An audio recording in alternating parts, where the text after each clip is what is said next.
10 ways to save $30,000. As per a report published by CNBC, more than 50% of Americans do not have enough money in their savings account to tackle a $1,000 emergency expense. It is extremely important to start saving right now if you want to become financially stable. Hi guys, welcome back to my YouTube channel. And in today's video, I'm going to tell you about 10 ways to save $30,000. Number 1. Enhance your money mindset. The most effective tactic is to change your perspective on spending so that you can devote more time and effort to saving money. One effective method is to do a no-spend challenge, during which time you commit to avoid making any purchases whatsoever. It is not as complicated as you think.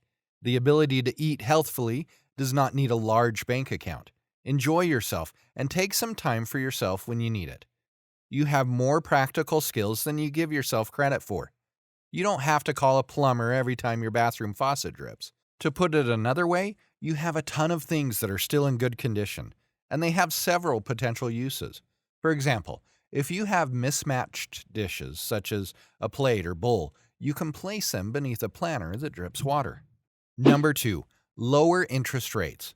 In the meanwhile, you should cut your loan interest rate. List your debts and interest rates first. After comparing interest rates, you may understand how to transfer the debt to minimize your total interest. Credit cards contain 20 to 30% interest rates, so avoid them. Work to reduce high-interest debt. A secured type of financing is guaranteed by an object like a house or a vehicle. For example, banks may seize assets if you don't pay. Unsecured bank loans may have a higher interest rate of roughly 5% versus a secured bank loan. Therefore, choose the lower rate of financing. Number 3. Take advice from professionals. One's financial objectives are something that many individuals can likely achieve over time. It is through the use of established best practices that progress may be made the quickest. Listen to those who have succeeded in the world of individual finance and learn from their experiences. Have a look at what they went through with challenges and solutions. You should learn from their blunders instead of starting from scratch. Chances are too good to pass up. After reading Rich Dad, Poor Dad, you now know that you may utilize the equity in your house to make a down payment on an investment property. There will be a steady stream of rental revenue coming in from this. During your time off with the family when wages were significantly reduced, this source of money was essential. Number 4. Reduce your biggest expenses. Most people's primary expenses are related to housing and transportation. Housing and transportation expenses may be reduced in some ways. Many of the following methods are challenging to different extents, but are certainly not impossible. Consolidate your living expenses by moving in with relatives, downsizing your house, or to a less expensive area, getting a roommate, renting out a portion of your property, or paying off your mortgage.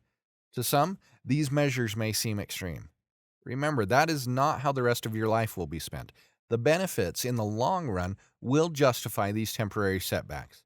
It would have taken us at least 10 years longer to purchase our ideal home if we hadn't spent the last 3 years cutting down on housing and transportation expenditures. While you must find ways to reduce your expenditures generally, you will make much more headway toward your objectives if you can concentrate on your biggest expense first. Number 5. Restrict yourself. I don't simply mean the cigarettes, casinos, and liquor.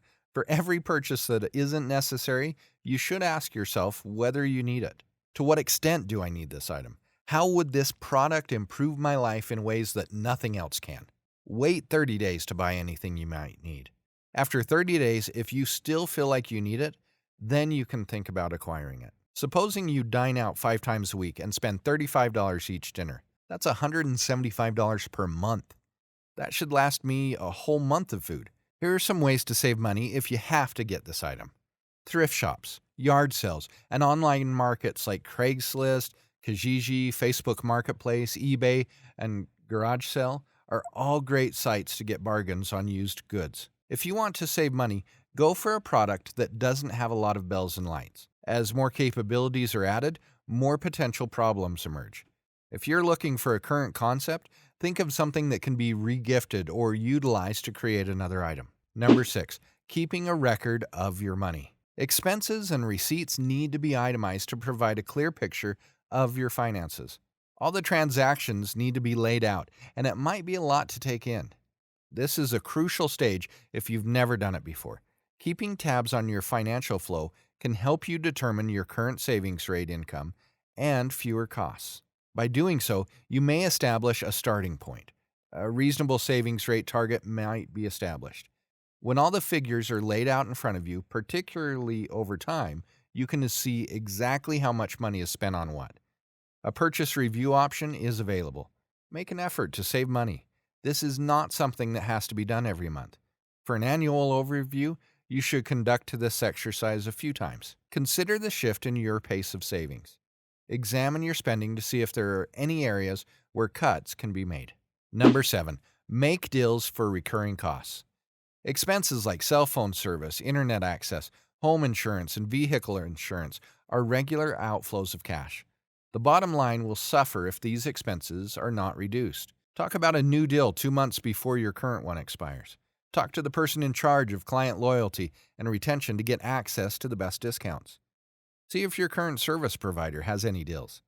Specify the pricing of the competition, taking into account any upfront costs involved, and only mentioning rivals that are relevant to your location, such as those that have adequate mobile phone service.